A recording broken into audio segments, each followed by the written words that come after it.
I want to thank everybody who made my presentations today possible. What I will be doing is I'm going to initially use prejudice against atheists as a segue into an argument that the Constitution was designed to protect everybody, believer and non-believer alike. We're going to have a bit of a window into the past to see how remarkable it was that the framers of our constitutional system required everyone to be treated equally before the law. And we will see the remarkable level of enlightenment of people in the late 18th century as they created our constitutional system. Every one of us knows that today there is a specter haunting America, and that is the specter of religious tyranny, oppression, and looming theocracy. The way this came about is because Trump was able to put 3 justices on the Supreme Court, creating a religious right-wing majority. The objective of these people, now also manifesting as Christian nationalists, would be to impose a theocratic system on the United States where we would formally be a Christian nation and where other religions would be subordinate and non-believers could actually be second-class citizens. But what these people ignore, even their top legal scholars, is the actual history of the creation of the Bill of Rights, particularly the First Amendment. The framers were influenced by Enlightenment values. Even if they were personally religious, they didn't carry that into their cobbling together of our constitutional system.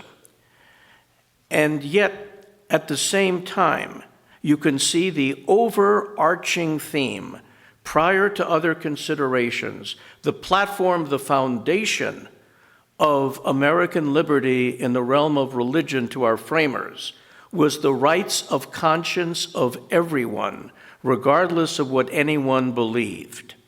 James Madison was the principal author of the First Amendment. Nobody disputes that the most important influence on him was Thomas Jefferson, and the two of them had virtually identical ideas about the separation of church and state. So their views on religion and government and the rights of conscience are extremely important to understanding our current system. In 1785, 4 years before drafting and introducing the Bill of Rights and the First Amendment into the First Congress, Madison wrote in opposition to an assessment of taxes by the Virginia legislature that would have gone to the benefit of all clergy. And this is what Madison said, again, keeping with the theme of protecting the rights of conscience for everyone, regardless of what they believe. He wrote that the religion of every person must be left to the conviction and conscience of every person. He also said that our opinions depend only upon the evidence contemplated by our minds and cannot follow the dictates of others. He also opposed any form of religious establishment, and that becomes crucial as we look at the final wording of the First Amendment. But for our purposes, James Madison used the word establishment to mean any identifiable religious body. I'll tie that together a bit later on. Jefferson and Madison collaborated on getting Jefferson's Virginia Statute for Religious Freedom through the Virginia legislature, which Madison accomplished in January of 1786 when Jefferson was in Paris. It said that everyone should be free to profess and to argue for any view on matters of religion. When it passed, Madison wrote to Jefferson that they can both be very happy that this law extinguishes the ambitious hope of restraining the human mind. Once again, freedom of conscience, unrestricted intellectual inquiry. 35 years later, in his autobiography, Jefferson triumphantly wrote that the Virginia statute was meant to secure protection for all points of view. And what Jefferson wrote was that the mantle of protection applies to the Jew, the Gentile, the Christian, Mohammedan, Hindu, and for our purposes, very important, the infidel of every denomination. Now, Madison wrote to Jefferson in October of 1787 that religion, even in its coolest state, has been much more oftener, the language back then, a motive to oppression than a restraint from it. In February of 1788, Madison wrote in the Federalist, number 52, defending the absence of any religious test for public office. He wrote that public office should be open to merit of every description without regard to any particular profession of religious faith.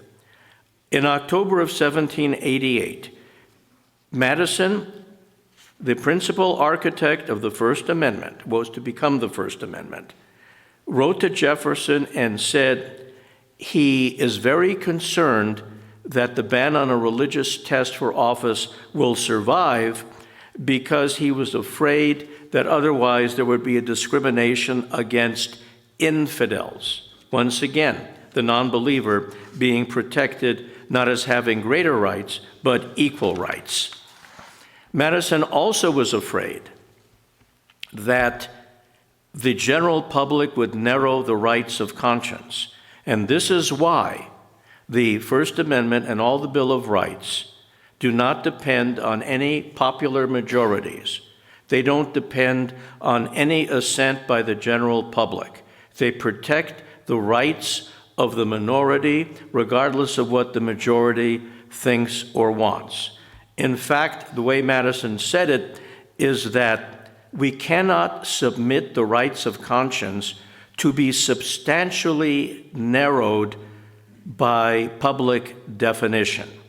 Now, to continue this theme that the rights of conscience for everyone, believers and non-believers alike, were intentionally embedded in our constitutional system, we see that during the debates on what was to become the First Amendment in the summer of 1789, Representative Daniel Carroll expressed the sentiment of that era when he said, "The rights of conscience are in their nature of peculiar delicacy, that they will little bear even the gentlest touch of government hand." Once again, protecting the rights of conscience of everyone. Now, when the House sent the measure over to the Senate, which was the early stages of what was to become the Bill of Rights, what was to become the First Amendment, something very important happened, which is completely ignored by the religious right. Today's religious right wing targets those of us who are non-believers. They say government can't favor one religion over others, but can side collectively with religion against non-belief. So they're actually saying that the non-believer can be shunted off into some kind of second-class citizenship. But yet, there's something which they can't explain away. In September of 1789, the Senate considered two wordings that would have done just that, but they were rejected and never brought back. One was, "Congress shall make no law establishing one religious sect or society in preference to others." The second is, "Congress shall make no law establishing any particular denomination of religion in preference to any other." If the framers really intended to only prohibit government from favoring one religion over another, one of these two wordings were adopted. So, when it went back to the House was unsatisfied with the Senate's version, which was, "Congress shall make no law establishing articles of faith or mode of worship or prohibiting the free exercise of religion. Madison chaired a joint House and Senate conference committee. The final wording is no law respecting an establishment of religion or prohibiting the free exercise thereof. And here is the tie together that I promised you a few minutes ago. Look back to Madison's definition of establishment, which means all religious institutions and belief systems. So you cannot show respect to an establishment of religion, which means religion cannot enjoy special privilege not enjoyed by anybody else. So what we have here is we have proof that the First Amendment was drafted with the specific intent of protecting the rights of everyone. He also, and this is an extremely important point about this, the Bill of Rights were introduced, Madison himself said so upon making the introduction. They were introduced to limit the power of government, not to expand it. So if their purpose was to limit the power of government, we cannot read then from the First Amendment that it was designed to expand the right of government to discriminate against non-believers. It didn't enhance or expand the powers of government, which means it did not imbue government with the authority to single out any particular group for adverse discrimination. And that is another argument for the protection of believers and non-believers equally. Also, for those who say that the First Amendment actually was intended to bring about a Christian nation, how do they square that with what Madison wrote in 1785? During the almost 15 centuries has the legal establishment of Christianity been on trial. What have been its fruits? More or less in all places, pride and indolence in the clergy, ignorance and servility in the laity, in both superstition, bigotry, and persecution. That's not somebody who created a system of a Christian nation. But we also have to look at what Jefferson and Madison said after the Bill of Rights was enacted to see what their thinking was, because that same thinking was present during the founding period. For instance, 2 years before the Bill of Rights were introduced, Jefferson, the main mentor of Madison on church-state separation, once again cemented the concept of protecting the rights of conscience of everyone in a very beautiful passage. He said that the powers of government extend to only such acts that injure other people. But then he said, it does me no injury for my neighbor to say there are 20 gods or no God. It neither picks my pocket nor breaks my leg. Once again, the indomitable, irrefutable theme of protecting the rights of conscience for everybody. Now, in his 1817 detached memorandum that Madison wrote after leaving the presidency, he considered even the appointment of chaplains for both houses of Congress to be unconstitutional. Jefferson, as president, refused to declare days of Thanksgiving. And then, while Madison was president, a Baptist church was mistakenly built on federally owned land. Congress tried to let the church have the land as a gift. Madison vetoed it because, in his words, it comprises a principle and precedent for the appropriation of funds of the United States for the use and support of religious societies, which is contrary to the Constitution's prohibition against a law respecting an establishment of religion, Madison quoting himself because he wrote those words. So we see here that there is an enormous amount of actual evidence of what the framers intended, more than the religious right would ever accept. Back in 1774, Madison wrote, "The diabolical, hell-conceived principle of persecution rages among some, and to their eternal infamy, the clergy," he didn't discriminate and say some clergy, "the clergy can furnish their quota of imps for such business. This vexes me the most of anything ever." And in 1800, the year in which Jefferson was first elected president, he writes, "The clergy, by getting themselves established by law and engrafted into the machine of government, have been a formidable engine against civil and religious rights." So we have the actual truth. But what has happened? We have gone from a Supreme Court that protects the rights of everyone to a Supreme Court that is ever closer to imposing a theocracy on us. How did this happen? It happened because Trump put Gorsuch, Kavanaugh, and Barrett on the court, creating the current religious right-wing majority. And an example of the damage caused by this new religious right-wing majority can be seen right here in the state of Washington in the 2022 case of Kennedy versus Bremerton School District.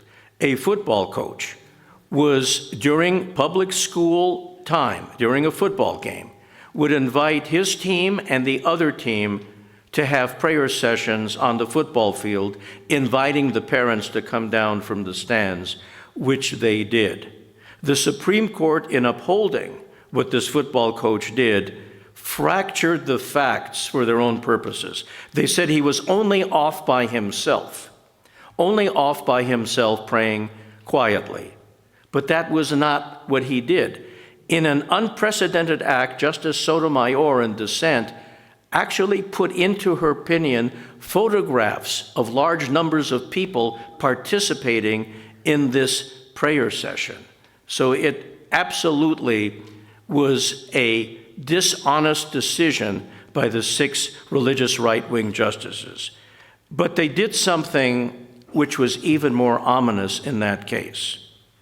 They actually destroyed all rational and traditional approaches to constitutional interpretation. They basically said, we don't care what the framers intended. We don't even care what the Constitution says.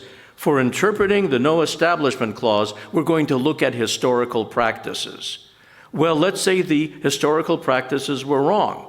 For 10 years after the Bill of Rights were ratified, there was an unconstitutional sedition law which was used to punish people who criticized the president.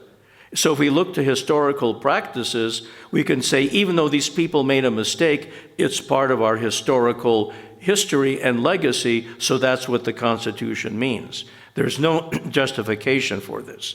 Now, in June of 2022, when the Supreme Court finally gave the religious right the overturning of Roe versus Wade, Justice Alito said the very same thing. He said, we will now look to historical precedent.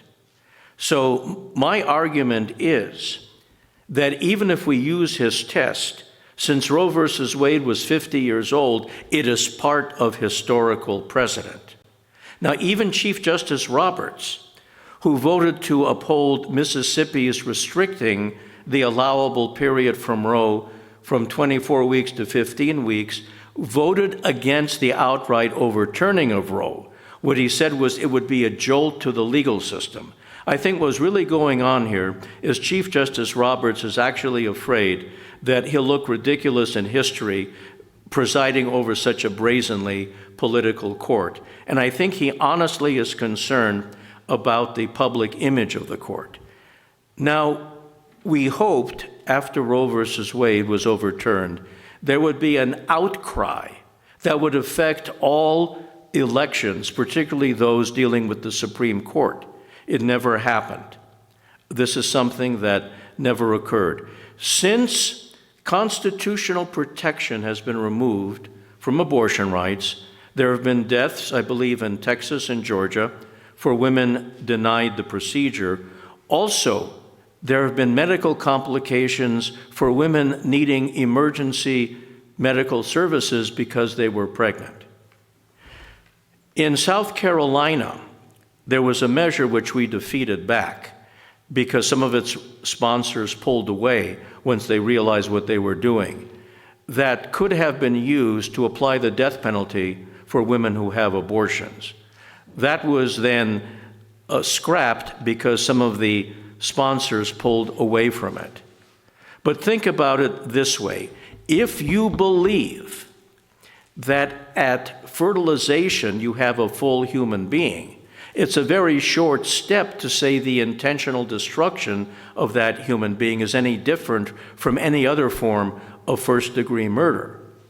Now, scientifically, of course, to call a fertilized egg a person is a problem because it can still spin off into twins or triplets or even more and come back again. What actual fully formed human being can split off to 2 or 3? And so we see here again the use of religious doctrine to destroy precious freedoms of others. Now the question comes to, what can we do? At my age, and I see many of similar age in the audience, I have a feeling in some ways we are rearranging deck chairs on the Titanic. But you know, we have to do it. Even if we don't live to see the restoration of church-state separation, what we do now can help future generations in getting it back. Here's what we need to do, among many things. We need to enlist the aid of fair-minded religious people who believe in the equality of everybody. We need to start electing not just a Congress, but local school boards, state legislatures, town councils, people who support the concept of church-state separation. We have to talk to our neighbors. We have to talk to everybody and present this not as an attack on religion, but as an effort to secure equal rights for everybody. And we must confront the claim that to give everyone the same rights as religion and not privilege religion is to disfavor religion. It's just to treat everybody equally. Also, my organization, Americans United for Separation of Church and State, involves everybody, believers and non-believers, in protecting our freedoms. Then we have to view each presidential and each Senate election campaign as a referendum on the Supreme Court. Justices only get on that court and all the federal courts if a president appoints them and the Senate ratifies the appointment. So each time there's a presidential or U.S. Senate race, we must do that. We also have to branch out to anybody who's fair-minded, even if we disagree with them on other issues, and enlist them in a broad-based coalition to protect the freedoms of everybody. And again, we have to instruct younger generations about the importance of this. I don't know if we will live to see any real progress, given how powerful the current Supreme Court is. But this is a struggle that's worth fighting for, even if we never see the result. And as bad as we might feel, as beaten down as we might feel by Trump and his religious right-wing allies, the goal is still worth it, whether we achieve it or not. It's worth devoting ourselves to once again having an America, and this time make it permanent for government and religion to be as far apart as possible. Thank you.